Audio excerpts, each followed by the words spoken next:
La chaleur de Los Angeles étreignait comme un poing invisible cet après-midi bondé, et mon cri déchira l'air comme un coup de tonnerre sec. Si la Vierge Marie est réelle, qu'elle m'achève tout de suite. J'étais face à sa statue, sculptée dans la pierre blanche avec des yeux sereins, en plein milieu de la place de la cathédrale Notre-Dame-des-Anges. La foule se figea, les rires se transformant en silence, et les regards se posèrent sur moi comme si j'avais ouvert une porte vers l'inconnu. Je força un rire bruyant et faux, mais à l'intérieur, ma poitrine battait la chamade de manière incontrôlable. L'air s'épaissit, presque suffocant, comme si le ciel lui-même écoutait et attendait. Mon corps tremblait, la sueur ruisselait dans mon dos, et un étrange frisson me parcourut l'échine. Que avais-je fait? Les secondes s'étirèrent, puis quelque chose changea. Quelque chose qui m'entraîna dans un endroit sombre où le rire se transforme en cri, et l'incrédulité se brise comme du verre mince. Mais qu'est-ce qui vint ensuite? Ah, c'est ce qui vous tiendra en haleine jusqu'à la fin, un rebondissement qui sauva mon âme et me révéla la réponse du ciel de manière inattendue. Je m'appelle Safouin, un homme de 32 ans né dans les sables brûlants d'Alep, en Syrie. J'ai grandi avec l'odeur du thé à la menthe et des vieilles pages du Coran. Mais mon enfance se brisa le jour où mon père, un scribe dévoué qui copiait à la main des textes sacrés, trouva un livre interdit dans une vieille mosquée, un traité chrétien sur Marie, caché comme une relique d'anciens pèlerins. Il changea du jour au lendemain, murmurant des prières secrètes et gravant un petit médaillon d'elle dans le coin de notre cour. Un jour, il disparut sans laisser de traces, ne laissant qu'un journal à moitié rempli avec des lignes comme « Miam et le pont qu'Allah a bâti ». Ma mère brûla les pages, jurant que c'était de la folie, mais je gardai le médaillon dans ma poche, un poids qui alimentait mes nuits de doute. J'arrivai en Amérique, fuyant les dettes et les questions sans fin, devenant ingénieur logiciel au milieu des néons et de la solitude. Myriam, comme nous la connaissions dans le Coran, était pure, certes, mais pour moi, juste une ombre lointaine. Cela, jusqu'à ce que je pénètre sur cette place par simple défi, testant le silence de Dieu avec des mots que je n'aurais jamais imaginé être entendus. Ici, dans cette simple petite chapelle, où les bougies vacillent comme des yeux bienveillants, je vous raconte cela comme si nous étions de vieux amis, cœur à cœur, à découvert. N'hésitez pas à laisser en commentaire la ville ou le pays d'où vous nous écoutez. C'est toujours une joie de se connecter avec des gens du monde entier, échangeant des histoires qui nous rassemblent dans une espérance pure. Si cela allume une étincelle en vous, un rapide j'aime ou un abonnement à l'intercession de Marie diffuse cette flamme à plus de vie, tissant des liens de foi qui nous rapprochent du ciel, côte à côte. Cette raillerie n'était pas la fin d'une mauvaise journée. C'était le début d'un appel qui résonne encore en moi. L'odeur de la poussière chaude et de la peinture fraîche me réveille encore les nuits calmes à la. J'étais juste un enfant à Alep, courant dans des rues étroites où le soleil tapait fort sur les murs d'adobe, projetant de longues ombres comme des doigts géants.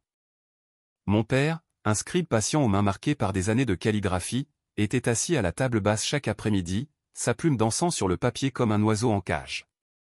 Il copiait des versets du Coran avec soin, chaque lettre une prière vivante, et je me blottissais à côté de lui, respirant l'arôme de l'encre noire mêlée au thé à la menthe que ma mère posait sur le plateau en cuivre. Safouin, mon fils, disait-il de sa voix rocailleuse, les mots sont des ponts vers le cœur d'Allah. Ils guérissent ce que les épées ne peuvent toucher. J'acquiesçais, les yeux grands ouverts, croyant qu'il était l'homme le plus sage du monde, un gardien de secrets qui faisait fleurir le désert. Mais les choses changèrent lentement, comme une fissure s'ouvrant dans une terre sèche. Un après-midi, après une tempête de sable qui rendit l'air orange et lourd, il revint d'une vieille mosquée à la périphérie de la ville avec les yeux vitreux, portant un volume relié en cuir craquelé par l'âge. « Trouvez cela parmi les reliques des pèlerins », murmura-t-il, le cachant sous le matelas comme un trésor maudit. C'était un ancien traité chrétien sur Marie, avec des pages jaunies et des illustrations d'une femme voilée en bleu, les mains tendues en signe de paix. Il le lisait la nuit à la faible lumière d'une lampe à huile, murmurant des phrases en arabe mêlées de latin que je ne comprenais pas. Miam n'est pas seulement pure. Elle est le pont qu'Allah a tendu entre ciel et terre. Il notait cela dans un petit journal, son écriture tremblante comme des feuilles au vent. Je le regardais graver un médaillon d'elle dans le coin de la cour avec un couteau de cuisine, un visage simple, des yeux sereins, suspendus à une chaîne en fer. Ma mère le découvrit, et l'air de la maison s'épaissit de disputes étouffées. C'est une déviation, Marie. Allah n'a pas besoin d'idole. Criait-elle, mais il se contentait de secouer la tête, touchant le médaillon comme un talisman contre l'oubli. Les jours se transformèrent en semaines, et papa commença à changer. Il arrêtait les copies du Coran à mi-sourate, ses yeux perdus dans des visions qu'il ne partageait pas. J'entends un appel, Safouin, confessa-t-il une fois, agenouillé sur le tapis de prière à l'aube. Mariam murmure que la miséricorde unit ceux que la loi divise. Moi, à 10 ans, je ressentis un frisson dans mon ventre, comme si le sol de notre maison s'effondrait. La mosquée le rejeta. Les voisins murmuraient à propos du scribe fou qui honore la mère du prophète Isa comme une reine. Ma mère pleurait en silence, brûlant de l'encens pour éloigner les mauvais esprits. Mais papa se retira davantage, le journal se remplissant de dessins, Marie avec des ailes de colombe, Abraham en arrière-plan reliant croissant et étoile vierge. Puis, un matin brumeux, il était parti. Il laissa le médaillon sur mon lit avec un journal à moitié rempli, les dernières lignes griffonnées, « Si je pars, suis le pont, mon fils. » Il mène à la maison. Je le cherchais pendant des semaines mosquées cachées, marchés poussiéreux, même des ruines où d'anciens pèlerins laissaient des offrandes. Rien. Ma mère enterra la douleur sous des piles de travail, tissant des tapis avec des motifs qui évitaient toute courbe douce, comme un voile. Il s'est perdu dans l'illusion, disait-elle. Mais je gardais le médaillon dans la poche de ma chemise d'école, sentant son poids froid contre ma poitrine comme un secret vivant. À 15 ans, je portais cette ombre comme un lourd sac à dos. L'école à Alep était un endroit de garçons bruyants débattant de football et de l'appel du muezzin résonnant des minarets. Mais je m'asseyais au fond, traçant les lettres du journal de papa dans les marges de mes cahiers. Pourquoi est-il parti ? Demandai-je silencieusement au plafond fissuré de la classe. Les professeurs parlaient de soumission pure à Allah, pas de distraction, et j'acquiesçais. Mais la nuit, sous des étoiles qui semblaient des yeux accusateurs, je touchais le médaillon et murmurais, « Miam, si tu existes, dis-moi où il est. » Les réponses venaient vides, juste le vent du désert portant la poussière dans mes rêves. Ma mère s'endurcit, me poussant à des prières rigides 5 fois par jour, comme des ancres contre une mer de doute. « Tu es musulman, Safouin. Ne cours pas après les fantômes, répétait-elle. Mais je voyais la même peur dans ses yeux. Et si papa avait raison ? Et si Marie était plus qu'une figure dans le Coran, plus que la mère choisie pour enfanter un prophète ?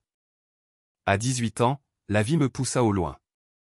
Les dettes familiales grandissaient comme des mauvaises herbes après une mauvaise sécheresse, et je pris un travail à copier des documents dans une vieille bibliothèque, faisant écho au métier de papa. Mais les nuits étaient longues, pleines de questions brûlant comme des braises. Je lus tout le Coran pour la première fois, chassant Miam dans la sourate qui la nomme, pure au-dessus des femmes, un signe de miséricorde. Mais le journal de papa murmurait plus de notes sur la façon dont les chrétiens la voyaient comme intercesseur, une mère qui entendait les perdus. Je le cachais sous mon matelas maintenant, lisant à la lueur d'une bougie volée, le cœur battant comme celui d'un voleur. Un jour, un oncle éloigné m'obtint un visa pour l'Amérique. Va, mon gamin. Bâtis quelque chose de nouveau avant qu'Alep ne t'engloutisse aussi. Je partis avec un sac léger, des vêtements usés, le Coran, le médaillon et le journal. L'avion décolla à l'aube, et en regardant les montagnes rétrécir à travers la fenêtre, je pleurais papa pour la première fois non pas pour la perte, mais pour le pont qu'il avait essayé de construire et que je n'avais toujours pas traversé. Los Angeles me frappa comme un coup de poing de lumière et de bruit. À 20 ans, je vivais dans une pièce exiguë à Koreatown, la climatisation claquant comme un voisin grincheux, et travaillais à nettoyer du code dans une petite entreprise de logiciels. Les journées étaient des lignes de programmation clignotant à l'écran, froides et logiques. Mais les nuits ramenaient le désert. Je priais sur mon tapis délavé face à la Mecque, mais les mots venaient mécaniques, comme une horloge sans ressort. Allahu Akbar, murmurais-je, mais le médaillon autour de mon cou se réchauffait contre ma peau, un rappel obstiné. Je trouvais une mosquée dans un sous-sol humide plein d'immigrants comme moi syriens, pakistanais tous courbés en soumission. L'imam prêchait le feu sur la pureté contre les déviations occidentales, et j'acquiesçais, mais mes yeux erraient vers les femmes à l'arrière, voilées de hijab, me demandant si l'une d'elles portait un secret comme le mien. Une fois, après la salat, un homme âgé me vit toucher le médaillon et fronça les sourcils. « C'est chrétien, mon frère. Jette-le avant qu'il ne corrompe ton âme. » Je fis un faible sourire et le rangeai. Mais cette nuit-là, j'ouvris le journal de papa pour la 1000e fois, lisant ses notes sur Marie comme celle qui unit les enfants d'Abraham. La solitude mordait comme un chien errant. Les amis du travail étaient superficiels, avec des discussions sur le football américain et les burgers, rien ne touchant le vide dans ma poitrine. À 25 ans, je fus promu ingénieur junior, le salaire me permettant d'acheter un minuscule appartement à Echo Park avec vue sur des collines qui ressemblaient à de fausses dunes. Mais le succès était une coquille vide. Je débattais en ligne sur des forums musulmans, défendant la foi avec des arguments tranchants. Miam est honorée mais non vénérée comme une déesse par les infidèles. Au fond, c'était papa qui parlait à travers moi, une flamme de colère aux yeux vifs. Je sortis une fois avec une fille de la mosquée nommée Hila aux yeux aussi sombres qu'une nuit syrienne. Mais quand elle vit le médaillon, elle recula. « Tu portes des fantômes, Safouin. » Nous rompîmes, et je me refermai davantage, transformant les nuits en veillées, mon ordinateur portable ouvert sur des sites d'histoire religieuse, dévorant des textes sur Marie dans les traditions anciennes. « Elle est un pont », avait écrit papa, et je sentais son poids, un pont que j'avais brûlé par peur de le traverser. Maintenant, en regardant en arrière depuis cette place de là, je vois comment les ombres de l'enfance m'y menèrent. Le médaillon battait contre ma poitrine alors que je marchais vers la cathédrale, une attraction subtile comme le vent du désert m'appelant à la maison. La raillerie ne vint pas de nulle part, c'était l'écho d'années de questions sans réponse, d'un père qui avait osé rêver au-delà des lignes tracées. Et quand les mots éclatèrent, qu'elle m'achève, ce n'était pas seulement de la moquerie, c'était un cri pour papa, pour des réponses, pour une mère qui entendrait les perdus. L'air se tut, le soleil lourd sur mes épaules, et au fond de moi, je savais que quelque chose était sur le point de bouger, non pas une fin, mais le début d'une lumière qui déchirait l'obscurité comme une plume taillée. Le soleil de la tapait fort cet après-midi-là, transformant la place en une marmite fumante de chaleur et de voix mêlées. Je marchais lentement à travers la foule devant la cathédrale Notre-Dame des Anges, l'asphalte brûlant dégageant une vapeur qui collait à ma chemise légère. Les touristes prenaient des photos avec des sourires niais. Des nonnes en habits noirs murmuraient de basses prières, et des familles latinos se regroupaient près des fontaines projetant de l'eau fraîche. Je me sentais comme un poisson hors de l'eau là-bas, dans mon jean usé et le médaillon de papa caché sous mon col, battant contre ma poitrine comme un avertissement. Regardez-les, pensais-je avec un rire intérieur amer. Prier une femme de pierre comme si elle pouvait changer le monde. Allah est le seul qui écoute directement. Pas d'intermédiaire. Mes pas s'accélérèrent, arrogants, comme si je jugeais toute la scène le musulman rationnel, fraîchement sorti du désert, avec une logique affûtée et zéro illusion. Mais au fond, une petite voix piqua, et si papa avait raison? Et si Myriam était plus qu'une histoire dans le livre? Je secouai la tête, agacé, accélérant le pas pour noyer la pensée. J'avais lu sur cette cathédrale sur mon téléphone la nuit précédente, un endroit célèbre pour ses messes bondées et ses statues qui opéraient des miracles, selon les sites dévots. Je n'y allais pas par réelle curiosité, mais pour me moquer d'eux. Je vais prendre une photo ridicule, avais-je planifié, et la poster sur des forums musulmans avec une légende, regardez l'idolâtrie américaine en action. La foule s'écarta un peu devant moi comme si elle avait senti le cynisme que je portais. Une vieille dame avec un chapelet à la main jeta un coup d'œil de côté, ses yeux gentils me firent détourner le regard. Désolé, madame, marmonnai-je dans ma tête, mais c'est absurde. Mon cœur battait régulièrement, fermement, mais le médaillon se réchauffa un peu, un contact que j'écartai comme de la sueur. En m'approchant de la statue de Marie, l'air changea. Elle se tenait au centre d'un petit jardin, le marbre blanc scintillant au soleil, son voile sculpté tombant doucement comme les vagues calmes d'une rivière. Ses mains étaient tendues comme si elle offrait quelque chose d'invisible, et son visage, le visage était serein avec un sourire subtil qui semblait tout savoir.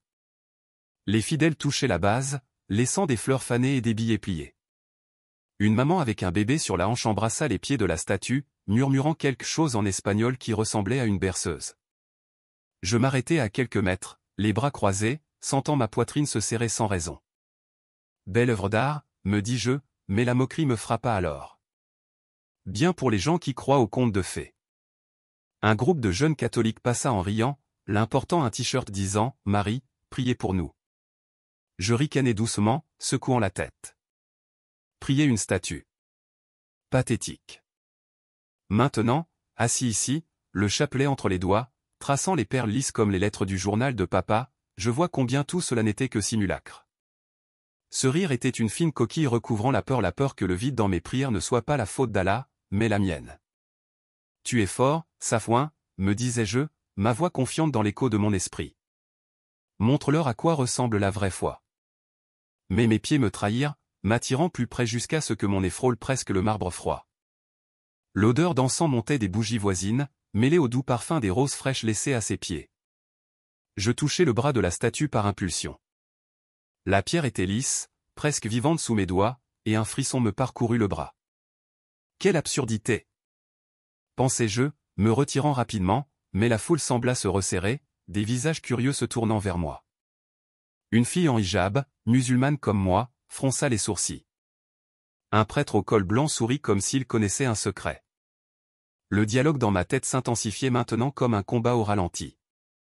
Vas-y, Safouin. Défie-la. Prouve que tout est faux. La voix confiante gagna en force, alimentée par des années de débats en ligne où j'avais déchiqueté les arguments chrétiens avec des faits froids. Marie est un mythe romain, rien de plus. Dans le Coran, elle n'est qu'une servante fidèle. Mais la voix réflexive murmura doucement, « Et papa ? Il a vu quelque chose dans ce pont. Et si tu te trompais ?» Mon pouce accéléra, la sueur me battait sur le front malgré le ventilateur imaginaire dans mon esprit. Je jetai un coup d'œil autour de moi. La place pulsait de vie, un enfant filant entre les jambes des adultes, un musicien de rue grattant une guitare avec des mélodies qui sonnaient comme des prières déguisées. Ils ont l'air en paix, confessai-je silencieusement, un aveu qui piquait comme du sel sur une blessure. Pourquoi ne ressens-je pas cela dans les mosquées de là? La statue me regardait, ses yeux de pierre vides, mais remplis de quelque chose que je ne pouvais nommer.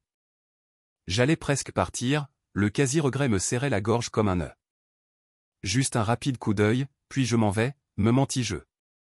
Une confession murmurait maintenant, voix basse, comme si les murs de la chapelle écoutaient. Je sentais une attraction dans ma poitrine, comme si le médaillon était vivant, me traînant. Niam, si tu es réel, pourquoi papa a-t-il disparu en te cherchant? Les mots ne sortirent pas à voix haute, mais ils restèrent suspendus dans l'air épais de la place. Une légère brise souffla, faisant bruire les palmiers voisins, et des pétales séchés tombèrent à mes pieds comme des confettis d'un verdict. La fille en hijab repassa, s'arrêtant près. « Frère, qu'est-ce qui vous amène ici ?» demanda-t-elle doucement, sa voix avec un accent de Beyrouth. J'hésitais, la partie arrogante de moi voulant exploser pour montrer à quel point tout cela était faux. Mais cela sortit faiblement, juste en regardant. Elle acquiesça, touchant son propre collier main de Fatima. Miam guérit les cœurs. Attention à ce que vous souhaitez. Ces mots frappèrent comme une douce gifle, et je ris pour couvrir, trop fort, résonnant sur la place. Les visages se tournèrent choc des touristes, pitié des fidèles. Idiot, pensai-je, mais le rire mourut rapidement, laissant un silence intérieur qui criait. La tension monta comme de la fumée, le soleil un poids sur mes épaules, l'air bourdonnant des murmures de la foule. Fais-le, Safouin. Crache le venin et marche libre. La voix confiante poussa, mais la voix réflexive freina. Et si le ciel répondait? Et si c'était comme papa l'avait dit, un pont vers l'abîme ou la lumière? Tout mon corps picota, mes jambes lourdes comme enracinées dans le béton. Je touchai le médaillon sous ma chemise, sentant le relief de son visage sculpté, gravé avec tant de soin par papa. Prouve que ce n'est rien, je lançai silencieusement d'abord, mais les mots grandirent, bouillonnant dans ma gorge comme de l'eau en ébullition. La statue semblait plus grande maintenant, le voile sculpté ondulant dans la brise illusoire de mon esprit. Une nonne s'approcha lentement, son chapelet tintant, et me regarda avec des yeux qui voyaient à travers. « Besoin d'une prière, mon fils ?» proposa-t-elle. Je secouai la tête, forçant un autre rire. « Pas pour moi, sœur. Pour elle. » Et puis la limite. Les mots s'échappèrent et éclatèrent, « Si la Vierge Marie existe vraiment, qu'elle m'achève tout de suite. » Le cri déchira l'air, faisant tourner les têtes comme un aimant. Je ris de nouveau, guttural, m'attendant à ce que le silence gênant confirme ma victoire. Mais rien ne vint, juste l'écho de mes propres syllabes rebondissant, mêlé au bourdonnement qui reprenait. La fille en hijab murmura une sourate rapide, et la nonne traça un signe dans l'air. Mon estomac se retourna, un quasi-regret montant comme de la bile. J'ai été trop loin, pensai-je, mes pieds me démangeant de courir, mais mon corps resta piégé, le médaillon brûlant chaud contre ma peau. Le soleil cligna. Où était-ce ma vision? L'air s'épaissit, chargé comme avant une tempête du désert. Je sus à cet instant que le ciel n'ignorait pas, ce n'était pas la fin d'une blague. C'était une porte s'ouvrant sur ce que je craignais le plus, et ce dont j'avais besoin. Quelques secondes. C'est tout ce qu'il fallut pour tout bouleverser. Mon cri résonnait encore dans l'air chaud de la place, rauque et plein de moquerie, si la Vierge Marie est réelle, qu'elle m'achève tout de suite. Et je força ce rire bruyant, résonnant creux entre les palmiers et les murmures de la foule. Les visages se tournèrent lentement. La fille en hijab se figea, la main sur son collier, les yeux écarquillés de surprise. Un touriste baissa son téléphone, la bouche ouverte. La nonne traça un signe rapide sur sa poitrine comme si elle invoquait un bouclier. Je me redressai, poitrine gonflée d'une fausse victoire, attendant que le silence gênant prouve mon point. Tu vois, rien.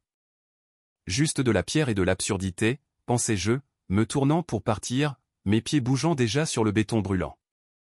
Mais l'air changea d'abord. Il s'épaissit comme du miel fondu en été syrien, collant à ma peau et me serrant la poitrine.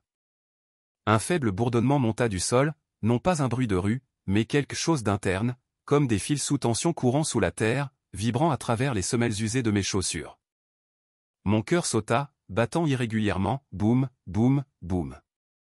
Trop rapide, comme un tambour de fête se transformant en alarme incendie. Doucement, ça foin.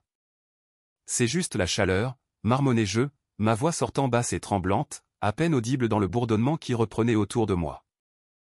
Mais le picotement vint ensuite, montant de mes orteils comme des aiguilles chaudes, piquant la chair le long de mes jambes, de mes cuisses, jusqu'à ce que mon estomac se noue durement.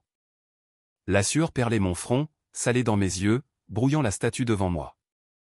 Marie en marbre, son voile sculpté immobile, mais semblant maintenant pulser, les veines de pierre subtilement vivantes. L'odeur d'encens des bougies voisines s'intensifia, mêlée à quelque chose de métallique, comme du sang frais ou de l'ozone avant un éclair, envahissant mes narines et me brûlant la gorge. J'essayai d'avaler, mais ma salive resta collée, épaisse, et un goût amer monta dans ma bouche, aigre comme de la bile mêlée à de la poussière. La foule le remarqua alors. Un cercle se forma lentement, les pieds s'arrêtant, les voix baissant en murmures nerveux. « Et mec, tu vas bien ?» cria un gars en casquette des Dodgers, tendant la main mais la retirant comme si j'étais du feu. Je voulais répondre, écarter cela avec dédain, mais ma langue pesait lourd dans ma bouche, enflée comme bourrée de coton. Par d'ici, essayai-je, mais il en sortit un gargouillis rauque, pétillant comme de l'eau de tuyau bouché. La panique déferla alors, glaciale et tranchante, coupant la chaleur. Mes jambes fléchirent, mes genoux se pliant lentement, le béton claquant l'os avec un craquement sec qui résonna dans mon crâne comme un coup de feu lointain. Je tombai en avant, mes paumes claquant le sol brûlant, mes doigts griffant pour m'accrocher, mais mon corps n'obéirait pas. Paralysie, non totale, mais cruelle, comme des cordes invisibles liant les muscles, ne laissant que de fins tremblements au bout des doigts.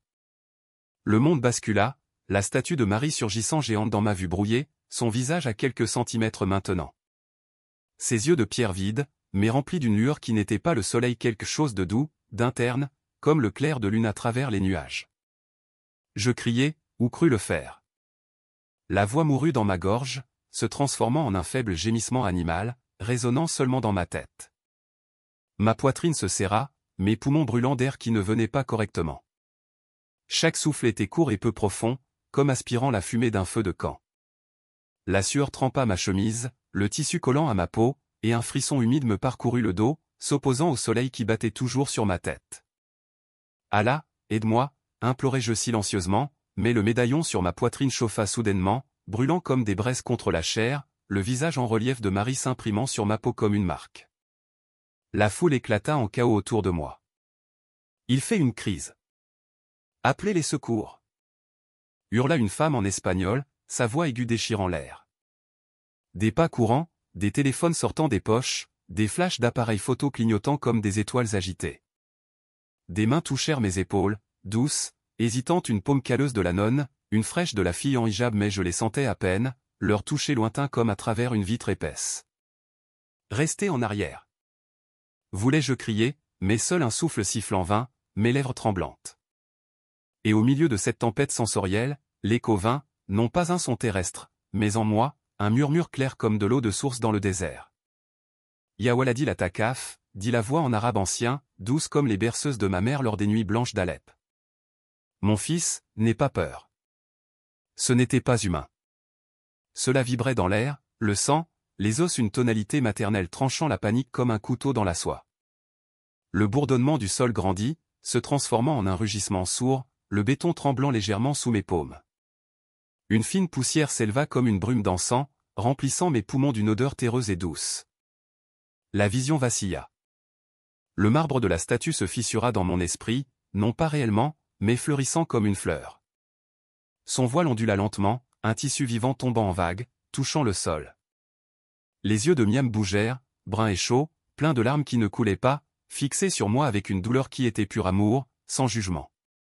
Ses mains tendues s'abaissèrent, de longs doigts effleurant l'air au-dessus de ma tête, traînant une lumière faible comme la poussière d'étoiles tombant lentement. Mon corps convulsa alors, un spasme violent arquant mon dos, ma tête se projetant en arrière, ma vision explosant en étincelles blanches. Un goût de sang emplit ma bouche. J'avais mordu ma langue dans la secousse, chaud et cuivré, coulant le long de mon menton en un mince filet. Mon nez brûlait, des larmes forçaient mon temps chaude, se mélangeant à la sueur et à la poussière, traçant des lignes salées sur mon visage. Mais qu'ai-je fait? La pensée tournait en boucle, la panique se transformant en une vague de noyade. La foule se resserra, un chœur de voix. « Je vous salue Marie, pleine de grâce », entonna la nonne, sa voix tremblante mais ferme. Ya Ramatala, fit écho la fille en hijab, la rejoignant, son tasbih tintant dans ses mains. D'autres reprirent, un homme en costume dans un anglais approximatif, un enfant gémissant, « Maman, il va mourir ?» Les prières tissèrent un filet latin avec arabe, anglais avec espagnol montant comme une fumée collective, m'enveloppant de chaleur, combattant le froid de la paralysie. Le murmure revint plus près. « Je t'ai entendu, mon fils. » Non pour punir, mais pour appeler. La lumière de la vision grandit. Marie, maintenant dans un grand manteau bleu, pulsait de petites étoiles. Abraham s'éclipsait derrière, reliant croissants et roses épineuses. Ma poitrine s'ouvrit, non de douleur, mais de soulagement. L'air afflua profondément pour la première fois, mes poumons se remplissant comme des voiles au vent. Mes muscles se détendirent lentement, le picotement devenant agréable, une sensation plaisante, comme se réveiller d'un mauvais rêve. Je m'affaissai de côté, mon épaule frappant le sol doucement, mais la douleur était lointaine, étouffée par une paix envahissante. La foule haleta collectivement. Il respire. Regardez, il va bien. Des mains me soulevèrent alors, doucement. La nonne essuya mon visage avec un mouchoir parfumé à la lavande. La fille en hijab me serra la main, murmurant « Elle est venue, mon frère. » Myriam est venue. Le soleil se normalisa, le bourdonnement s'estompa, ne laissant que le brouhaha de la place qui reprenait, comme si rien ne s'était passé, mais que tout avait changé. Allongé là, haletant, mon corps mou comme un chiffon, je fixai la statue, redevenue marbre froid, mais gravé dans mon âme. Le médaillon se refroidit sur ma poitrine, mais l'écho du murmure persista, un fil de lumière dans l'obscurité. Ce n'était pas la mort que j'avais défiée, c'était une renaissance forcée, une paralysie dépouillant l'orgueil, ne laissant que l'homme nu suppliant. La foule se dispersa lentement, certains touchant mon épaule en signe de bénédiction silencieuse, d'autres appelant les ambulanciers qui arrivèrent avec le faible hurlement d'une sirène. Je ne résistais pas quand ils m'emmenèrent, mon corps encore faible, mais mon cœur battait différemment, comme s'il avait entendu le premier appel d'une mère après des années d'attente. L'air de l'ambulance sentait le désinfectant et le caoutchouc, mais en dessous, l'encens de la place persistait, un rappel que le terrible ne brise pas, il refait. Lorsque la paralysie desserra enfin son emprise, non pas d'un coup, comme un nœud qui se défait, mais lentement, comme l'eau qui coule de nouveau dans un lit de rivière asséché après la pluie, je m'effondrai sur le sol de la place. Mon corps était un tas de muscles relâchés et d'os douloureux. Le béton brûlait encore sous mes paumes, mais le soleil semblait lointain maintenant, filtré à travers une brume, non pas du ciel, mais de mes yeux larmoyants. La foule m'entourait comme une mer douce, des mains se tendant pour me soulever. La nonne avec son mouchoir à la lavande, la fille en hijab me serrant le bras avec une force tranquille, un ambulancier en gants bleus vérifiant mon pouls avec des doigts froids et efficaces. « Il est stable, mais nous l'emmenons à l'hôpital », dit l'homme, sa voix calme, tranchant le bourdonnement anxieux. Je voulais protester, dire que c'était juste un malaise ridicule, que la moquerie s'était retournée contre moi, mais ma gorge brûlait, rauque de cris silencieux, et seul un faible murmure s'échappa. Je vais bien. Mais à l'intérieur, un vide béait, large et affamé comme le désert d'Alep, engloutissant des villages entiers après une longue sécheresse. Ils me posèrent doucement sur la civière, des sangles souples se bouclant sur mes épaules et mes jambes, et le monde oscilla tandis qu'il me portait à l'ambulance. La sirène s'activa doucement, un gémissement faisant écho au bourdonnement encore piégé dans mes oreilles, et je fermai les yeux, sentant les roues rebondir sur l'asphalte caouteux de là. L'intérieur sentait trop propre, désinfectant mêlé à du caoutchouc neuf, mais en dessous, le doux encens de la place s'accrochait à mes vêtements comme un fantôme tenace. Qu'est-ce que c'était? Pensais-je, mon esprit tournant en cercle lent. Le déni frappa d'abord, une épaisse vague lavant la panique. C'était la chaleur ou le stress au travail. Mon corps a juste lâché. Rien de plus. Mais le murmure résonnait, clair comme une cloche dans le silence, « Ya Waladi, la takaf, mon fils. N'aie pas peur. » Je secouai la tête sur la civière, mon cou douloureux d'émotion, essayant de noyer la voix. Hallucination. Mon cerveau m'a joué un tour, mélangeant le médaillon de papa avec le soleil ardent. L'ambulancier à côté de moi prit ma tension, le brassard serrant mon bras comme une main accusatrice. Tension basse, mais se stabilise. Cela vous est-il déjà arrivé? Je secouai faiblement la tête, mais à l'intérieur, la couche de déni se fissura, révélant une peur brute. Et si c'était réel? Et si Marie avait répondu non pas par la foudre, mais par un toucher qui m'avait brisé pour me réparer? À l'hôpital, le monde se réduisit à des murs blancs et des doux bips de machines. Des infirmières me déplacèrent sur un lit étroit, des draps frais effleurant ma peau moite de sueur, et un médecin aux lunettes fines entra avec un dossier, sa voix neutre comme un rapport de code sur mon ordinateur portable. Les tests montrent que tout est normal, le cœur est stable, pas de dommages cérébraux, juste déshydratation et épuisement. Il griffonna, regardant par-dessus ses lunettes. Qu'est-ce qui a causé cet effondrement sur la place? J'hésitais, fixant le plafond fissuré avec des lumières fluorescentes bourdonnantes comme des insectes agacés. La chaleur est, un défi idiot. Il haussa un sourcil mais n'insista pas, partant avec un « reposez-vous » et un vide narguant l'univers. Seul dans la pièce, les rideaux à moitié tirés laissant des rayures de soleil doré sur le sol, le vide grandit. C'était comme un lit de rivière asséché que je connaissais par les histoires de papa, un large canal, des rochers exposés, attendant une eau qui ne vient jamais. Mon corps se reposait, mais mon âme s'enfonçait lourdement avec des questions bouillonnant comme des poches de boue. Pourquoi ai-je crié cela? Pourquoi maintenant? Après des années à faire semblant que tout allait bien? Les larmes vinrent sans prévenir, chaudes et silencieuses, trempant les oreillers, mouillant le col de la blouse d'hôpital. Je pleurais d'abord pour papa, pour le journal que j'avais lu en secret, pour les nuits d'Alep où je me demandais pourquoi Allah semblait sourd. Le déni se battit couche par couche, comme des pots d'oignon piquant les yeux. Coïncidence? Le bourdonnement était le trafic souterrain. La vision juste un blackout. Mais le médaillon, maintenant frais contre ma poitrine nue, contredisait. Son relief me faisait légèrement mal, comme si la pierre avait absorbé la chaleur du moment. Je pris mon téléphone sur la table de nuit, mes doigts encore tremblants, composant le numéro de la mosquée d'Echo Park. Safouin, qu'est-il arrivé, mon frère? Vint la voix grave de l'imam, faisant écho à d'anciennes prières. Je lui racontai par fragments, la place, le cri, la chute, ma voix vacillant comme un moteur qui tousse. Silence au bout du fil, long.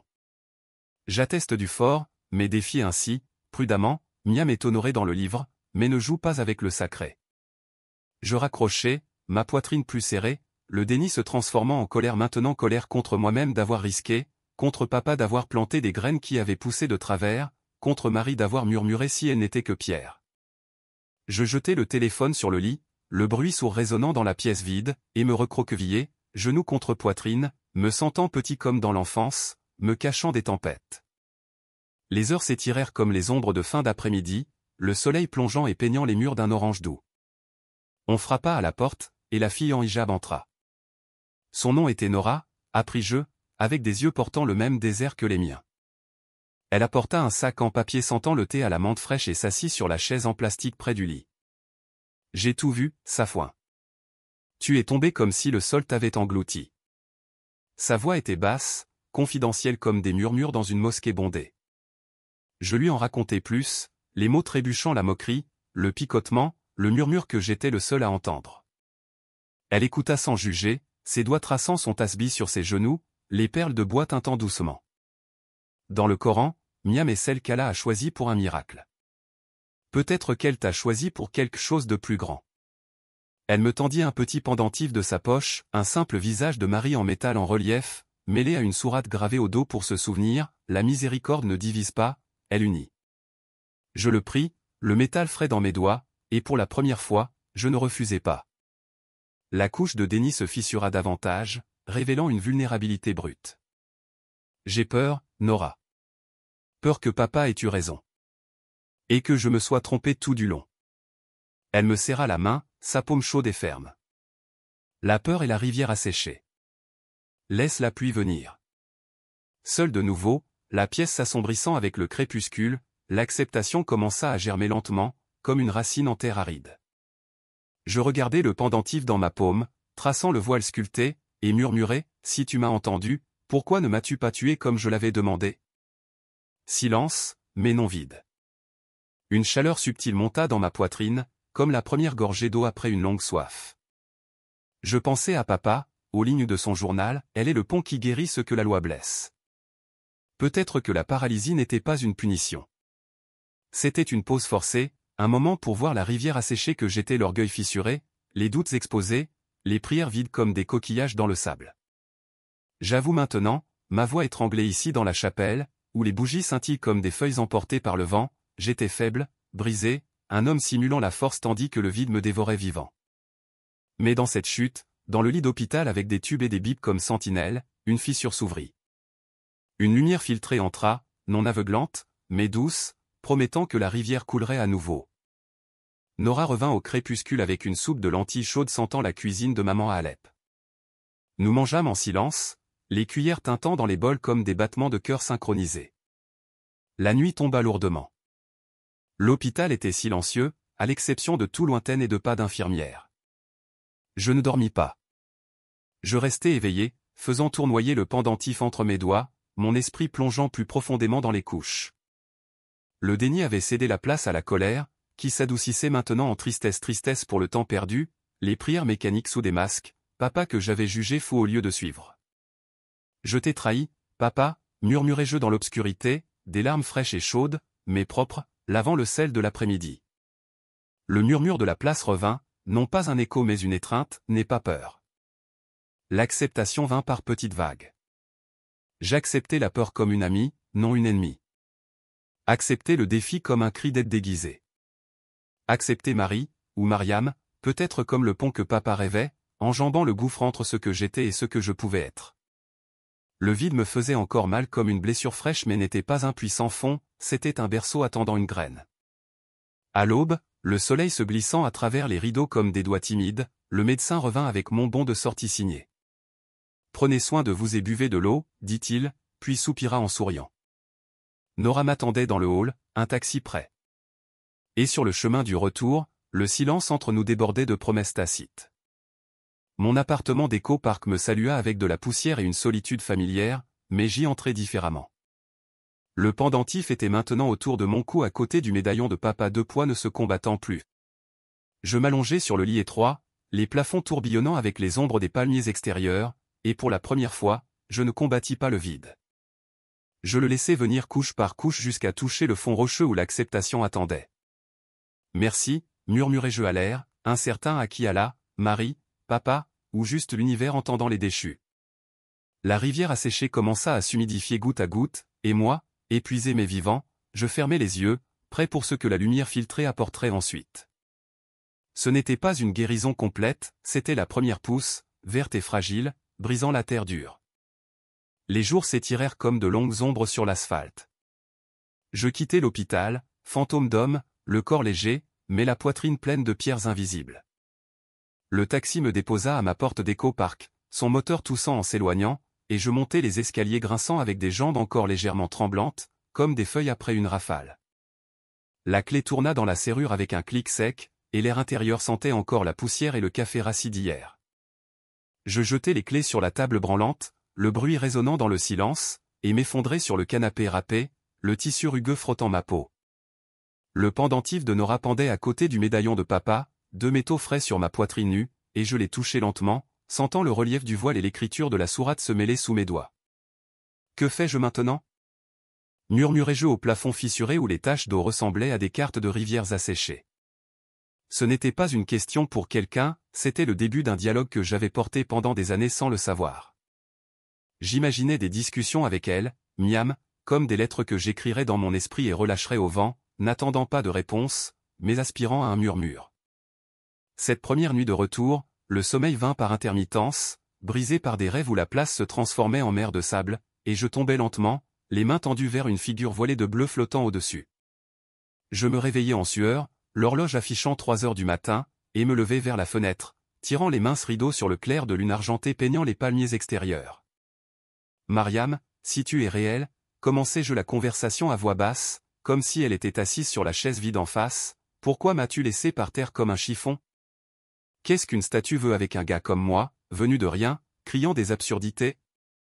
Les mots sortirent rauques, testant l'air, et j'imaginais des réponses non pas le tonnerre ou les jugements, mais de doux touchés comme papa le décrivait dans le journal, elle parle en silence, mon fils, comme le vent portant des graines vers une bonne terre.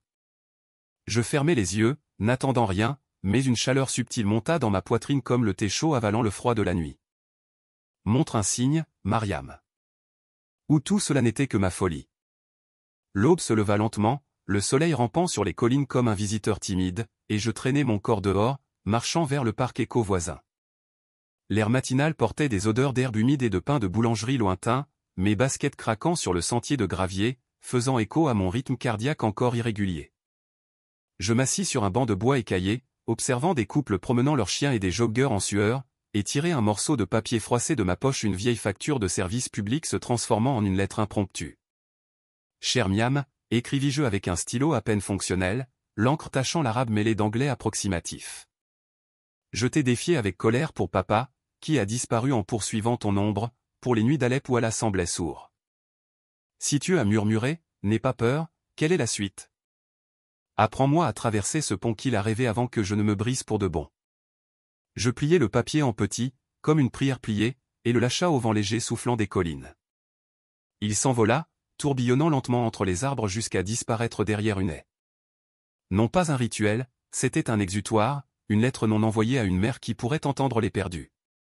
De retour à l'appartement, la journée s'étira avec des tâches mondaines, récurer la vaisselle sale dans l'évier rouillé, l'eau chaude coulant sur mes mains comme des larmes retardées, allumer l'ordinateur portable pour le travail à distance, les lignes de code clignotant à l'écran comme des puzzles ternes.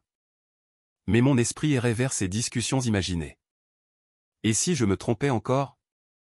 Demandai-je au miroir de la salle de bain, mon visage barbu me regardant, les yeux enfoncés comme des puits asséchés. Pardonnes-tu un fou qui se moque du sacré ? J'imaginais qu'elle répondait avec ce sourire de statue, patiente, sans hâte, et pour la première fois, je pris le tasbih que Nora avait laissé dans le sac. Les perles de bois étaient lisses, usées par des mains dévotes.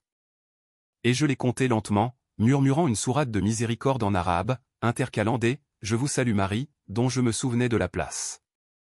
Chaque perle était un pas hésitant, un « et si », se transformant en « peut-être », le tintement emplissant la pièce comme une fine pluie sur un toit de tôle. Non pas une foi ferme, c'était une curiosité affamée, un dialogue où je parlais plus que je n'écoutais, mais le silence répondait par une paix croissante, goutte après goutte. Un signe vint en milieu d'après-midi, subtil comme le murmure du vent.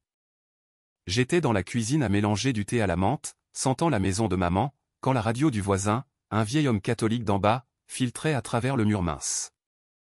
Une douce mélodie, Salve Regina, violon dansant avec harpe, faisant écho au ton maternel de mon rêve. Je me figeai, cuillère à la main, la vapeur chaude sur mon visage, et mon cœur sauta. Le même faible bourdonnement de la place, mais maintenant calme comme l'écho d'une cloche lointaine. Ya Waladi, cela revint, non pas fort, mais en souvenir vif, faisant vibrer l'air humide. Des larmes chaudes montèrent, une coulant dans la tasse, et je ris doucement, un mélange d'émerveillement et de soulagement. D'accord, tu gagnes cette manche. C'était petit, quotidien, mais cela bâtissait quelque chose, un pont de confiance fragile reliant la moquerie de la place à l'homme écrivant maintenant des lettres au ciel. J'appelai Nora alors, ma voix animée pour la première fois depuis des jours. La radio, elle a joué pour moi comme si elle savait. Elle rit doucement au téléphone. Elle sait toujours, mon frère. Viens à la mosquée demain. Nous parlerons de Miam comme pont. La conversation imaginée continua la nuit, allongé dans mon lit au drap frais sentant le savon bon marché. Merci pour le signe, Myriam, murmurai-je dans l'obscurité, imaginant la lettre s'envolant de nouveau de là vers les cieux d'Alep. Mais papa, il t'a suivi et a disparu. Guide-moi sans me perdre. Le silence nocturne était plein maintenant, non vide. Des étoiles clignotaient à travers la fenêtre comme des yeux bienveillants, et le rêve vint facilement, moi sur la place, mais pas de foule, juste nous. Un voile s'ouvrant comme une tente, révélant papa à l'arrière, souriant, une plume à la main. Je me réveillai au soleil haut, mon corps reposé, et pour la première fois, le miroir montrait une étincelle dans mes yeux, non la guérison, mais l'espoir germant comme une graine portée par le vent vers une bonne terre. Les jours se transformèrent en une douce routine, marquée par ces dialogues. Les promenades au parc devinrent des heures de lettres, maintenant des bouts de journaux, griffonnant doutes et remerciements, les relâchant au vent, les portant aux cimes des arbres. Aujourd'hui, j'ai prié sans colère, écrivis-je un matin, sentant l'air frais remplir mes poumons comme une grâce fraîche. Apprends-moi à honorer Allah à travers toi sans trahir ce que j'ai appris. Le tasbih devint un compagnon, compté dans le métro bondé pour le travail, tintant étouffé au milieu des grincements de roues. Les collègues remarquèrent le changement. Safouin, tu sembles plus léger, mon gars. Qu'est-ce qui s'est passé? Et je souriais, empochant le secret comme le médaillon sur ma poitrine. Nora et moi nous rencontrions à la mosquée le samedi, assis dans la cour avec du thé fumant, échangeant des histoires. Elle partageait Miam dans le Coran, refusant l'impossible et obtenant un miracle. Moi, le murmure de la place me soulevant du sol. C'est comme des lettres qui reviennent avec des réponses, dit-elle un jour, les yeux brillants. Tu écris, et le ciel lit. Un plus grand signe vint un jeudi pluvieux. Le ciel de là était gris et lourd comme une vieille peine. Je marchais, parapluie à la main, l'eau dégoulinant des gouttières comme des larmes collectives, passant une petite église au coin de Sunset. La porte était entr'ouverte, et une voix s'en échappa, un prêtre âgé chantant une « Maria » d'une voix profonde, faisant écho à la rue mouillée. Je m'arrêtai, le cœur battant, et entrai sans réfléchir, dégoulinant sur le carrelage. L'intérieur était simple, ciré avec des bancs, des bougies vacillant dans des chandeliers en fer, une plus petite statue de Marie sur l'autel, son voile doré scintillant dans une lumière tamisée. Je m'assis au fond, le pendentif chaud sur ma poitrine, et murmurai ma lettre mentale, me voici, hésitant. Montre la prochaine étape. Le prêtre termina la chanson, se retourna, et me vit, ses yeux sages comme ceux de papa. Bienvenue. Quelque chose vous a amené? Je lui racontai, trébuchant, et il acquiesça, sans surprise. Elle appelle d'abord les perdus. Reste pour le chapelet. Je le fis, des perles empruntées tintant avec les miennes, prières en latin se mêlant à l'écho du murmure arabe de la place dans mon esprit. Je partis sous la pluie fine, mouillé mais sec à l'intérieur, la foi se construisant brique par brique. Ces premiers murmures de grâce tissèrent une fine toile dans ma poitrine. Non pas une conversion bruyante, mais un désir silencieux de plus, comme une soif qui ne fait qu'augmenter. Les lettres imaginées devinrent une habitude, volant de là au ciel dans les animations de ma tête, des papiers tourbillonnant au-dessus des gratte-ciel, portant les doutes à des mains tendues. Nora devint un pont vivant, reliant mosquée à chapelle. Et papa, papa souriait en rêve, me faisant signe de l'autre côté. Tu traverses, Safouin. Le vide de la place céda la place à un espace plein de douces questions, et je commençai lentement à répondre, non par des cris, mais par des oreilles ouvertes. Le signe de la radio, la mélodie de l'église, les papiers emportés par le vent petit, quotidien, mais construisant la foi comme un mur contre le désert. Et dans cette toile, Marie ne força pas, elle murmura comme une mère attendant que son fils trébuchant rentre à la maison, un pas à la fois. La tempête éclata le vendredi suivant, le jour que je marquais toujours comme sacré avec l'appel du muezzin de la mosquée d'Echo Park résonnant dans l'air humide de là. Je m'agenouillai sur mon tapis de prière délavé dans la chambre, le sol froid en dessous, et commençai la salade du jumua avec des mots familiers roulant sur ma langue comme des pierres polies par la rivière. Allahu Akbar, entonnai-je, m'inclinant en soumission, mais le son vint creux, comme le vent s'infiltrant par les fissures d'une vieille porte. L'imam prêchait via une application sur mon téléphone, une voix profonde sur la pureté, évitant les déviations qui divisent le cœur, et j'acquiesçais au miroir fissuré au mur. Mais mon esprit errait vers la place, le murmure me soulevant, le pendentif et le médaillon maintenant alliés sur mon cou comme des amis inattendus. Tu trahis, Safouin, la voix tourmentante vint d'abord, une vague glaciale lavant ma poitrine, pleine des éclairs du doute. Des années à prier directement Allah, et maintenant à murmurer à une femme voilée? Papa a disparu pour ça, et tu vas prendre le même chemin. La sueur perlait mon front, mêlée à l'encens que j'allumais par habitude, et mon corps trembla non de froid, mais de conflit montant comme une marée haute. La vague de tourments grandit, me traînant sous l'eau, les souvenirs d'enfance d'Alep s'écrasant comme des vagues sur des rochers, papa cachant le livre chrétien, maman criant « déviation », les voisins murmurant, fou honorant Miam comme une déesse. Je me levai brusquement du tapis, mon téléphone claqua sur le sol, et je fis les 100 pas dans la pièce exiguë, les murs se refermant comme des poings. « Je suis musulman !» criai-je à l'air immobile, ma voix résonnant, mais le tourment répondit plus fort. Alors pourquoi le chapelet appelle-t-il plus fort que le tasbih? Pourquoi le murmure de la place t'a-t-il sauvé, et Allah est-il resté silencieux les nuits d'Alep?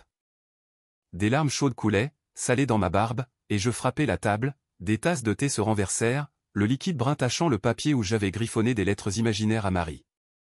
Le conflit culturel me déchira en deux, loyauté au Coran, la sourate exaltant Mariam comme pure, contre l'attraction silencieuse que Nora me donnait, des perles lisses promettant une intercession que je n'avais jamais demandée.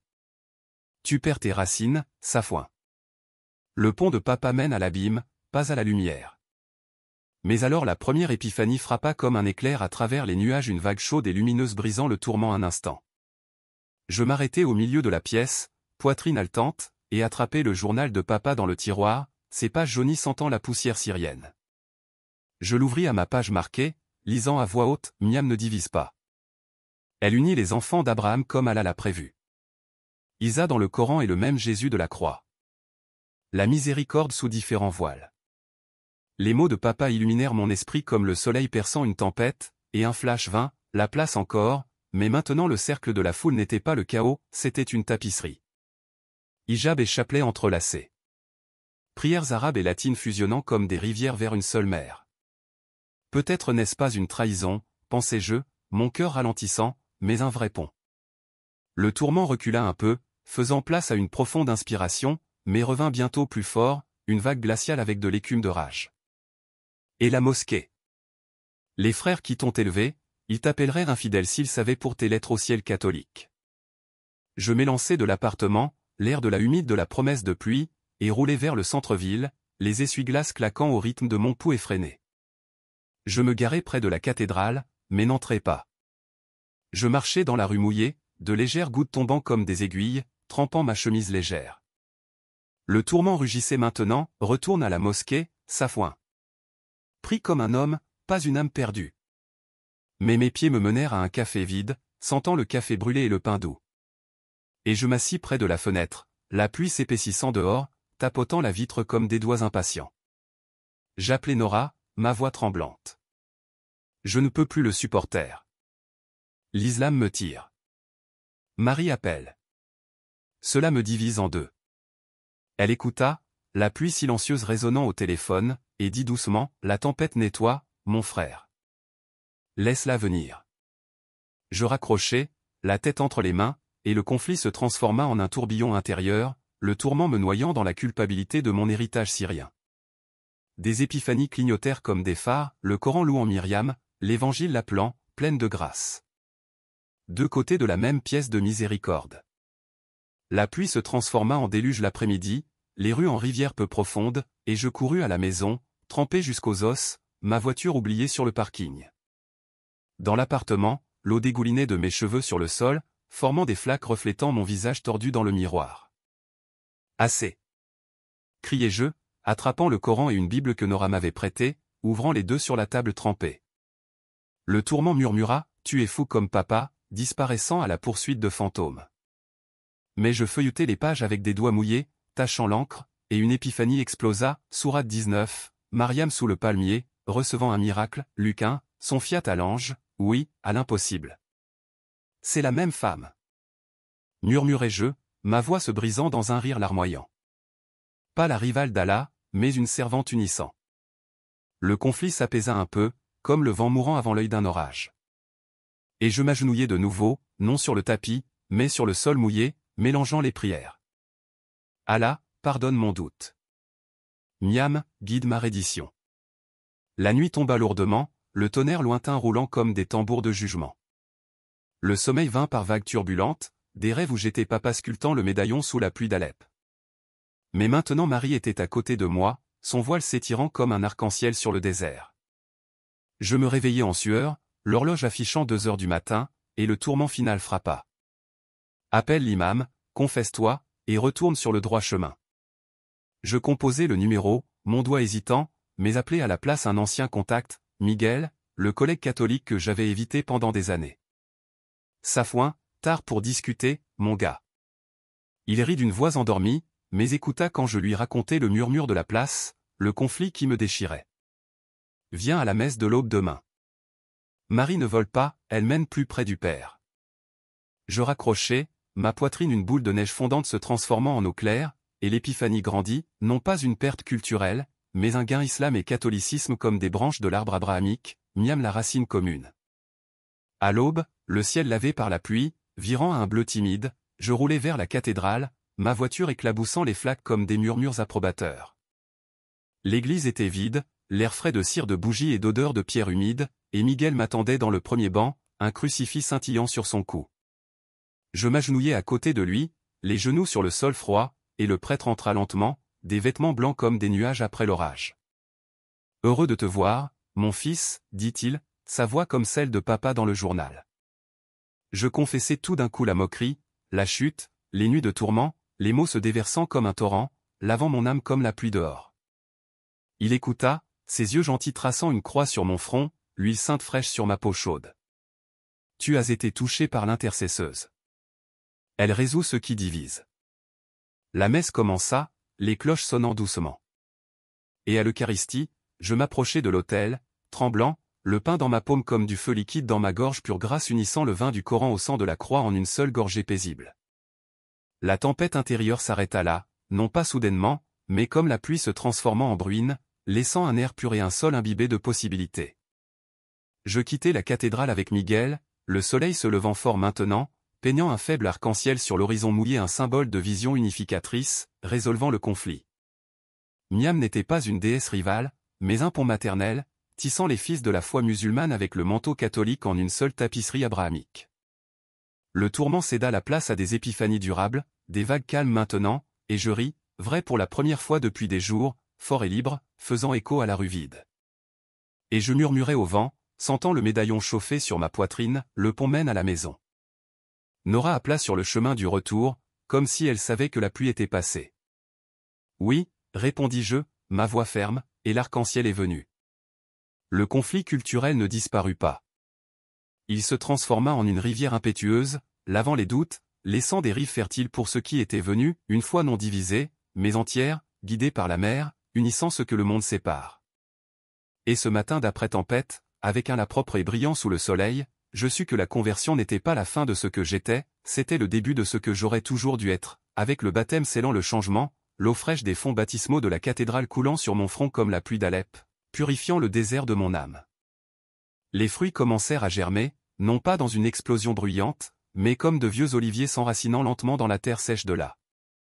J'émergeai, un homme renommé par le cœur, Safouin Marie, le murmure de la place me marquant pour toujours.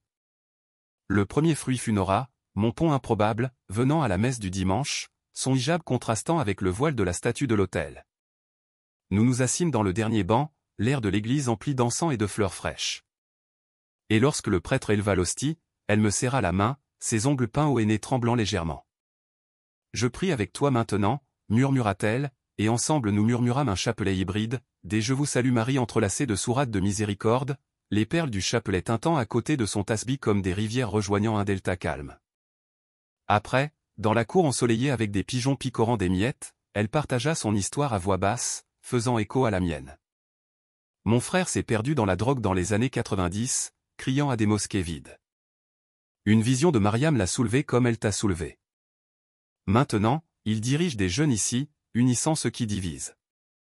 Ses yeux brillaient, et je vis des miracles se multiplier, non seulement en moi, mais en elle le fruit de l'intercession, tissant les cœurs brisés en un filet solide.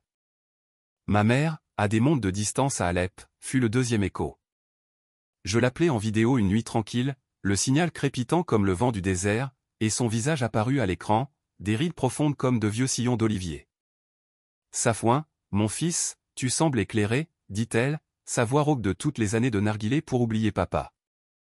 Je lui racontai tout, le murmure de la place, le baptême, non pas échangeant à la mais étendant sa miséricorde à travers Mariam. Des larmes coulaient sur son visage, mouillant son foulard brodé, et elle toucha l'écran comme si elle me rejoignait. Waladi, murmura-t-elle, je l'ai supplié de te guider quand je ne pouvais pas. J'ai brûlé le journal par peur. Mais maintenant je vois que Myriam était notre protectrice, comme dans le Coran, celle qu'Allah a choisie pour un miracle. À cet instant, le fruit mûrit. Elle prit le chapelet que je lui avais envoyé des semaines auparavant des perles d'olivier syrien et jura de prier avec moi chaque vendredi, reliant la Mecque à Rome par un fil invisible. Merci de ne pas avoir disparu comme lui, dit-elle, et je pleurai, sentant le sourire de papa d'au-delà. Son pont maintenant traversé par nous deux. L'impact se répandit, silencieux mais profond, comme des graines portées par les oiseaux vers des terres lointaines. Miguel, le collègue catholique que j'avais évité pendant des années au travail, devint le troisième témoin vivant. Il me trouva au bureau le lundi, la climatisation bourdonnant au-dessus des bureaux encombrés d'ordinateurs portables, et me tira dans le coin de la salle de pause, sentant le café fort et les beignets de la veille. J'ai entendu parler par le prêtre. Bienvenue dans la famille, mon frère, dit-il, me serrant fort, son crucifix heurtant ma poitrine comme un salut. J'en partageais davantage le picotement de la place, l'écho arabe et il rit, les yeux humides. Ma grand-mère est venue de Syrie aux États-Unis en 68. Une musulmane dévote, rêvant Miam comme un pont vers le Christ. Elle m'a baptisé catholique, disant que Dieu unit ce que l'homme divise. Tu en es la preuve vivante. Ensemble, nous commençâmes un groupe de déjeuner, des ingénieurs de partout musulmans, catholiques, athées curieux partageant des histoires autour de sandwich falafel. J'amenai un Pakistanais, Ali, qui raconta avoir perdu sa femme dans un accident et avoir crié au ciel dans la mosquée, ne trouvant la paix que dans un monastère catholique guidé par Marie. Elle ne vole pas la foi, elle l'enrichit, dit-il, le cercle acquiescent, les fruits se multipliant en rire et en mains jointes. Miguel devint une figure de parrain, me menant à des retraites où je partageais mon témoignage, regardant les visages s'illuminer comme le mien dans la cathédrale. L'imam de la mosquée d'Echo Park que je craignais d'affronter après l'effondrement fit apparaître Echo, un homme à la barbe blanche et aux yeux anciens et profonds. Je lui rendis visite un après-midi pluvieux, la cour de la mosquée mouillée de flaques reflétant le croissant du minaret, et m'assis sur le tapis usé du bureau sentant les vieux livres et le thé à la cardamome. Je suis tombé sur la place. Miam m'a soulevé, et maintenant je pris le chapelet à côté des sourates. J'attendais un jugement, mais il sourit lentement, versant du thé fumant dans des verres minces. Allah atteste par des ponts, Safouin. Dans le Coran, Miam est un signe de miséricorde pour tous. Moi-même, jeune, j'ai débattu avec un prêtre jésuite à Beyrouth. Il a montré comment il a uni les confessions. Maintenant, nous menons des dialogues ici, musulmans et catholiques priant ensemble pour la paix en Syrie. Il m'invita à une session du soir, 20 âmes en cercle, hijab et col mélangés, partageant les fruits de l'intercession. Une femme iranienne raconta comment Marie avait guéri son cancer après une neuvaine mêlée de dhikr. De jeunes prêtres parlaient de conversion dans les mosquées après ces visions. L'impact grandit, non pas une avalanche, mais un réseau de racines entrelacées, étendant le miracle de la place à des pièces pleines de voix unies. Le plus grand fruit vint un mois plus tard, de retour sur la place Notre-Dame des Anges où tout avait commencé. Je revins un samedi ensoleillé, l'air bourdonnant de la même chaleur qui m'avait fait tomber, mais maintenant avec un petit groupe derrière moi, Nora en hijab bleu, Miguel avec un chapelet de poche, l'imam un tasbih à la main, et une demi-douzaine d'autres familles mixtes, jeunes curieux. La statue de Marie scintillait au centre, des pétales frais à ses pieds, et je montais sur un tabouret impromptu, ma voix claire pour la première fois, résonnant sans tremblement. Je lui ai crié de m'achever, et au lieu de la mort vint la vie, un murmure me soulevant du sol et me ramenant à la maison. La foule s'arrêta, les touristes tournant les caméras vers nous, les fidèles s'approchant comme une marée. Un jeune athée à l'arrière, avec une barbe hirsute et des yeux sceptiques comme mon ancien moi, cria « Preuve ». Ce ne sont que des paroles. L'air se tut, et je souris, touchant mon médaillon. J'ai demandé une preuve, et elle est venue. Demandez la vôtre. Une rafale de vent soudaine souffla des palmiers, forte et douce, portant des pétales de rose d'un arbre voisin, un vortex rouge et blanc tourbillonnant autour de la statue, formant un halo vivant dans l'air. Le jeune homme cligna des yeux, des pétales collant à ses cheveux, et tomba lentement à genoux, les mains sur son visage, sanglotant doucement. La foule halta, des applaudissements se mêlant au « Amen » et « Alléluia » tandis que le cercle s'élargissait. Musulmans touchant des chapelets, catholiques offrant des tasbihs, un câlin collectif naît là. Les fruits tombant comme la pluie de grâce. La nouvelle se répandit comme des graines au vent, des posts de forums musulmans sur la Miam syrienne unie, des blogs catholiques l'appelant un miracle écuménique en Californie. Ce n'était pas moi au centre, c'était elle, l'intercesseuse, tissant le chaos de ma provocation en une tapisserie d'espoir collectif. Ma vie s'épanouit dans ses fruits. Le code de l'ordinateur portable trouva un but, devenant une simple application de prière bilingue, « Je vous salue Marie », à côté de sourates, téléchargée par des milliers en quelques semaines. La solitude céda la place à la communauté, des dîners à la maison avec Nora cuisinant du mansaf syrien mêlé à la paella de Miguel, des rires emplissant des appartements autrefois vides. Chaque chapelet devint un câlin maternel. Chaque doute, une chance de se rendre. Et papa, en rêve, il faisait signe du pont, disant « Les fruits sont doux, mon fils ». L'impact sur les autres ondula, un miracle comme des vagues calmes sur un lac. Le jeune athée de la place appela quelques jours plus tard, baptisé à côté de sa mère musulmane. Une famille latine de la place vint à la mosquée, échangeant recettes et prières. Miam ne s'arrêta pas à mon histoire. Elle se répandit silencieusement mais inarrêtablement, unissant ce que le monde divise. Et moi, récoltant ses fruits mûrs, je vis le désert de mon âme se transformer en jardin non pas parfait, mais vivant, arrosé par l'intercession, commençant par un cri et finissant par un cœur de gratitude. Maintenant, dans mes jours la dévotion silencieuse est devenue le souffle que je prends, simple comme le lever de soleil sur les collines d'Eco-Park, mais profonde comme les racines cachées du désert. Je me lève avant le muezzin ou la cloche de cathédrale, peu importe, l'appel est maintenant un et commence sur mon étroit balcon d'appartement. L'air matinal porte des odeurs de rosée lointaine, d'herbe, et de pain de boulangerie latino. Je m'assois sur une chaise en osier usé, pieds nus sur le sol frais, et prends le chapelet que Miguel m'a donné, des perles d'olivier syrien lisses comme d'anciennes promesses. Fermez les yeux avec moi maintenant, comme côte à côte sur ce balcon, une légère brise caressant votre visage. Respirez profondément, sentez votre poitrine s'ouvrir au premier pas, le credo.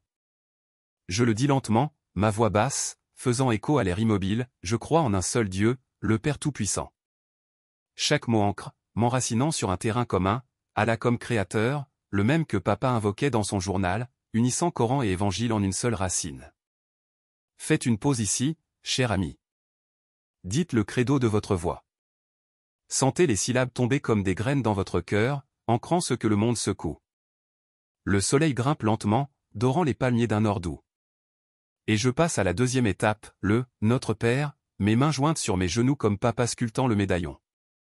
Notre Père, qui es aux cieux, les mots viennent d'abord en arabe, faisant écho à ceux d'Alep, puis en anglais, mêlant la soumission musulmane à la prière chrétienne comme des rivières qui se rejoignent en se déliant. Ma poitrine se réchauffe comme le murmure de la place qui revient, Ya Waladi. Pure reddition, sans négociation. Je confesse les défauts de la semaine, le code au travail m'irritant, un appel à maman que j'ai retardé craignant plus de larmes. Chaque « que ta volonté soit faite », oui, à l'impossible, comme le fiat de Miam sous le palmier. Faites une pause un instant. Touchez vos mains jointes. Priez le « Notre Père » maintenant, lentement. Laissez les mots laver ce qui pèse. Sentez le pont stable, reliant ce qui est divisé à un flux calme. Les Je vous salue Marie suivent, le cœur rituel comptant un par un, les doigts traçant les perles comme des pas de sentier de montagne. Je vous salue Marie, pleine de grâce. Le Seigneur est avec vous. Premièrement, gratitude pour le picotement de la place, me brisant, me soulevant par écho. Deuxièmement, pour Nora, unissant hijab et chapelet sans effort. Chaque perle un murmure personnel, prie pour nous, pécheurs, nommant les petits péchés, la rage au volant, le doute persistant comme une épine. L'air du balcon se remplit d'un parfum subtil, comme l'encens de mosquée mêlé à la lavande de cathédrale, et j'imagine Miam là, voile bleu ondulant dans la brise, yeux bruns regardant avec une intimité sans hâte maintenant, non pas un spectacle.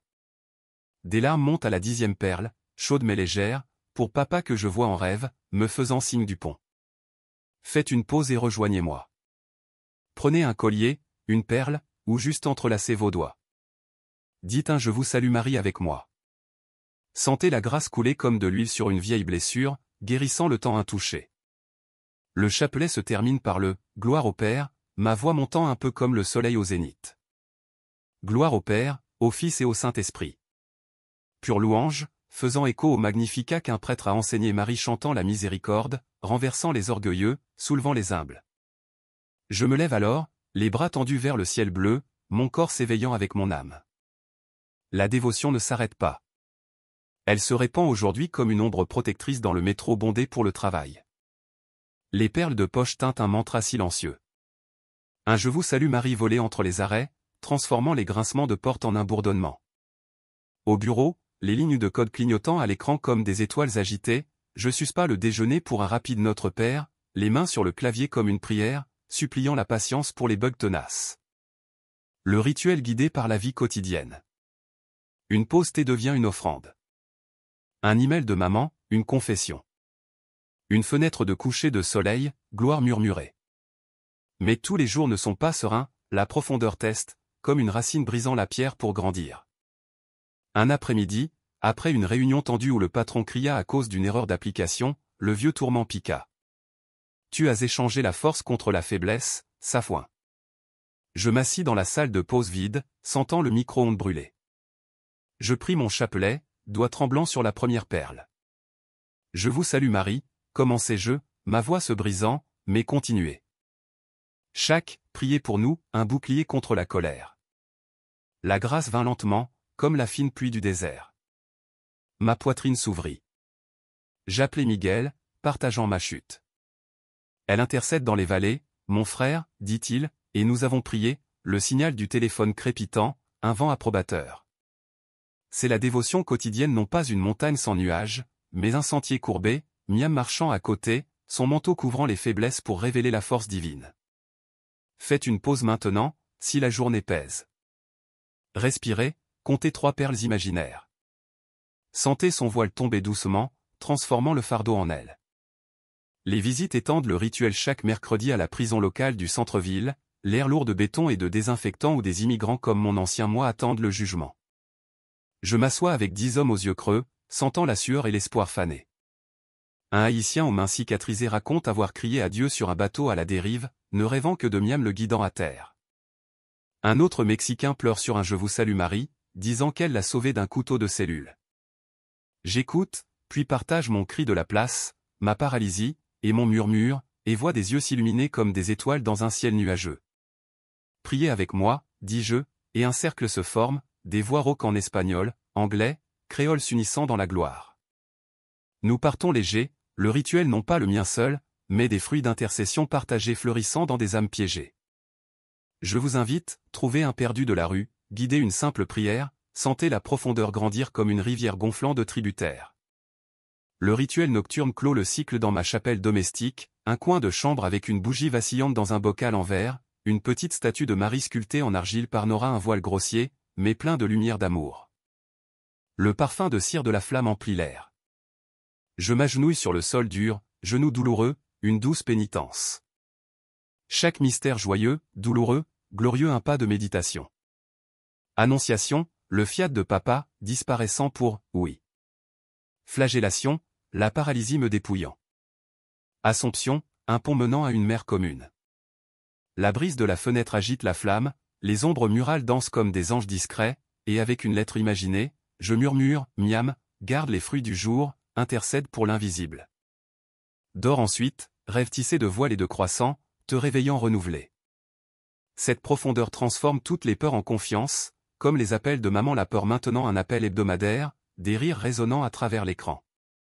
La solitude en dîner fraternel où Nora enseigne des sourates à Miguel, et lui son chapelet, Miam non pas une reine de piédestal lointaine, son voile couvrant nos fissures, révélant toute la lumière plantée. Faites une pause une fois de plus, cher observateur. Fermez les yeux. Sentez le rituel guidé comme un câlin. Prenez ce que vous avez collier, main, silence et priez un Je vous salue Marie. Laissez la dévotion quotidienne vous envelopper pas à pas, se transformant en une rivière portant vers la mer de la grâce. Moi, Safouin Marie, je vis cela chaque jour. Je vous invite à entrer dans le cycle. Sentez la profondeur guérir les blessures du temps. Le soleil se couche maintenant sur mon balcon, le ciel d'un violet doux, et je sais Chaque perle comptait, oui, au pont. Chaque pause, une reddition. Rejoignez-moi. Regardez le désert fleurir. Nous y voilà, cher ami. Fin d'un sentier commençant par un cri ensoleillé sur une place de là et se terminant par des murmures de paix dans ma chapelle. Silencieux de la moquerie me jetant à terre au baptême me relevant à nouveau. Miam a transformé une malédiction en bénédiction, ne prenant pas ma vie défiée, mais sauvant une âme saignante que je ne savais pas que j'avais. Moi, Safouin Marie, fils d'un scribe perdu et d'un désert de doute, vis maintenant comme un pont vivant, mosquées et cathédrales unies dans ma poitrine, sourate et je vous salue Marie dansant dans le même air. Papa sourit en rêve, faisant signe du bord. Maman prit le chapelet à Alep, des bougies vacillant près des étoiles. Nora et Miguel tissent un filet autour de moi. Fruits miracles se répandant comme des pétales au vent. Le jeune athée de la place dirige maintenant des neuvaines. Des prisonniers chantent des gloires dans des cellules sombres. Ce n'est pas mon histoire. C'est la sienne, mère de 2 fois, entendant le chaos, répondant par le manteau de la miséricorde. Et vous, qui écoutez pour entendre, votre cœur ouvert comme le mien fut jadis forcé, sentez l'appel maintenant non pas le tonnerre, mais un murmure salvateur, Yawaladi, la takaf. Miam n'est pas une statue froide, elle intercède, tissant l'impossible en une tapisserie d'espoir. Si le doute pèse comme mon vieil orgueil, allez dans une chapelle, une mosquée tranquille, ou juste fermez les yeux là où vous êtes. Mère, entends mon cri caché, guide-moi sur le pont.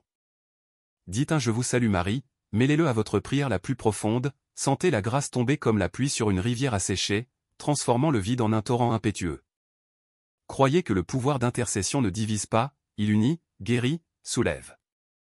Rejoignez-nous, chaîne. Priez aujourd'hui, partagez demain. Voyez le désert de votre âme fleurir en un jardin éternel. N'hésitez pas à laisser en commentaire la ville ou le pays d'où vous nous écoutez. C'est toujours une joie de se connecter avec des âmes du monde entier, échangeant des histoires, s'unissant dans une espérance pure.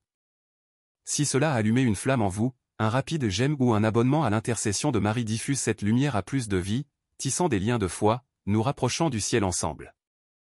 Que son voile sur les nations vous couvre maintenant. Je vous salue Marie, pleine de grâce. Allez en paix. Que votre pont commence aujourd'hui.